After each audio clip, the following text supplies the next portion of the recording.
Here we see a cubic meter of seawater drifting northwesterly along the Antilles Current. She has traveled thousands of miles along the North Atlantic Gyre before making her way into the Caribbean Sea. With a salt content around 35,000 ppm, she is far too salty for human consumption, but makes a lovely habitat for sea turtles and other creatures of the sea. Her name is Stella. It appears Stella is drifting towards the tropical island of Aruba. Known for its pristine white beaches and Latin dance clubs, it is considered a paradise by many. However, it lacks a crucial resource: fresh water. Perhaps our Stella could be of service.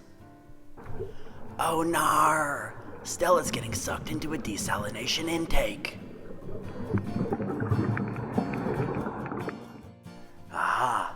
Stella's entered the Webb facility, which supplies Aruba with all of its fresh water. As we speak, she is being extensively filtered to remove any organic or inorganic particles she's carrying. Webb desalinates water using a process known as seawater reverse osmosis. This involves pushing seawater through semi-permeable membranes at intense pressures. After a few rounds, Stella's salinity has dropped from around 35,000 parts per million to just 10. While an effective process, desalination consumes a tremendous amount of energy, most of which is produced through fossil fuels. Webb desalinates an average of over 35,000 cubic meters of water per day, with a total production capacity of over 50,000. Although Stella is now fresh enough to drink, her journey is not yet complete in the facility. Next, she will filter through limestone pebbles, which will add crucial nutrients and flavor to her water. Once completed, phosphates are added to ensure she doesn't corrode pipes used for transport, and a UV treatment kills any remaining bacteria. After a final laboratory test, she is ready to be sent out to the island. Alas, she's out in the world being used to wash dishes, bathe, baptize babies, and of course, hydrate. Once Stella has been used for one of her many purposes, it is time to return home. But before making her way back to the ocean, she must be treated due to the many contaminants she is now carrying. Dienstafbouwharken is the public utility in Aruba that processes wastewater. While they have 3 different plants on the island, today, Stella and an additional 8,500 cubic meters of influent have arrived at RWZI Bubali, near the world-renowned Eagle Beach. First, similar to the desalination plant, Stella will pass through filters and screens to sift out large contaminants. Once she has been filtered, she will enter the oxidation ditch.